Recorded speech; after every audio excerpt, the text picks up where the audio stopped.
Bloch यकजहती मार्च गुज़श्ता चंद रोज से जारी है, जिसे मुल्क गिर मार्च करार दिया जा रहा है। इसका आगाज तुर्बत बलोचिस्तान से हुआ था, जबकि इसकी आखिरी मंजिल इस्लामाबाद थी।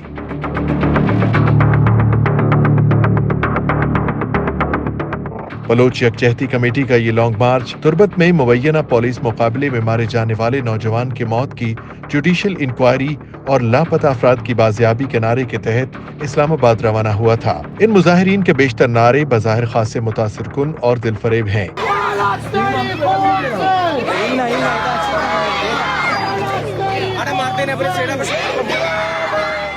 और ये भी हकीकत है कि माजी में बारहा बलोच कौम के साथ नाइंसाफी हुई और रियासत ने बाज़ मौक़े पर बलोचिस्तान के साथ सौतेली माँ जैसा रवैया इख्तियार किया।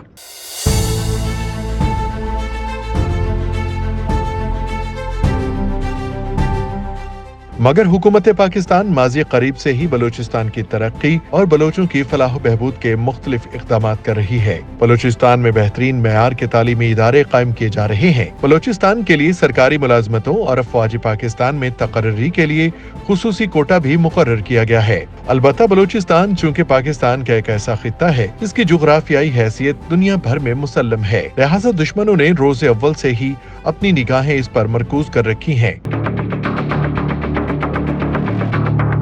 चुनांचे भारत ने अपने पंजे बलूचिस्तान में गाड़ रखे हैं। साल साल से बलूचिस्तान में नफरतों और अदावतों के बीज बोए जा रहे हैं। बैरूनी पेरोल पर कई अलहदगी पसंद तंजीमों ने भी अपना सर उठाया है, जिनमें Baloch liberation front, Baloch liberation army और बलोच नेशनल आर्मी और दीगर शामिल हैं। इन तंजीमों के बेशतर ओहदेदार और सरगना ऐसे हैं कि उनका बलोच कौम से कोई ताल्लुक नहीं है, बल्कि उनकी डोरें बैरूनी एजेंट्स के हाथों में हैं। कुलभूषण यादव की बलूचिस्तान से गिरफ्तारी इस बात का वाज़ेह सबूत है। इन दहशतगर्द तंजीमों का अंदाज भी निराला है। एक जानिब मनफी प्रोपेगेंडों और बात का बतंगड़ बनाकर भोले भाले बलोच नौजवानों को अपना हमनवा बनाया जाता है, दूसरी जानिब मासूम बलोचों पर कत्ल, इग़वा या तशद्दुद जैसे हरबे अपनाए जा रहे हैं, ताकि बलूचिस्तान में खौफ व दहशत की ऐसी फजा कायम हो जाए कि मामला पाकिस्तानी रियासत के हाथ से बाहर निकल जाए।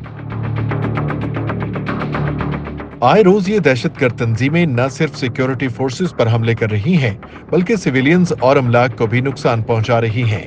मगर अफसोसनाक बात यह है कि जो इंसानी हुकूक के अलमबरदार जानवरों और दहशतगर्दों के हुकूक के लिए भी आसमान सर पर उठा लेते हैं, वो अलहदगी पसंदों के हाथों सिक्योरिटी फोर्सेस और सिविलियंस के कत्ल पर गूंगे बहरे और अंधे बन जाते हैं। खैर, बलोच यकजहती मार्च जो तुर्बत से चला और इस्लामाबाद अपनी मंजिल पर पहुंचा, रियासत ने हर कदम पर उनके साथ ताउन किया। अलबत्ता बाज़ मकामात पर चंद रियासत मुखालिफ अनासिर ने अवाम को मुश्तइल करने के लिए मनफी हथकंडे अपनाए, जिनमें रियासत और इदारों को गालियां देना और इश्तिआल अंगेज तकारीर शामिल थीं, जिन पर पुलिस ने चंद जिम्मेदारान को गिरफ्तार भी किया। मगर बहरहाल हुकूमत के साथ बलोच यकजहती कमेटी के मुज़ाकरात कामयाब हो चुके हैं और तमाम गिरफ्तार खातीन और सब मर्द जिनकी शनाख्त हुई उनको रिहा किया जा चुका है। बलोच यकजहती मार्च के तमाम जायज मुतालबात मंजूर कर लिए गए हैं। अलबत्ता इस यकजहती मार्च के दौरान कई चेहरे बेनकाब हुए और कई बैरूनी एजेंट्स खुलकर सामने आए, जिनमें आदिल राजा और दीगर शामिल हैं, जिनका एहतसाब यकीनन रियासत वक्त आने पर जरूर करेगी।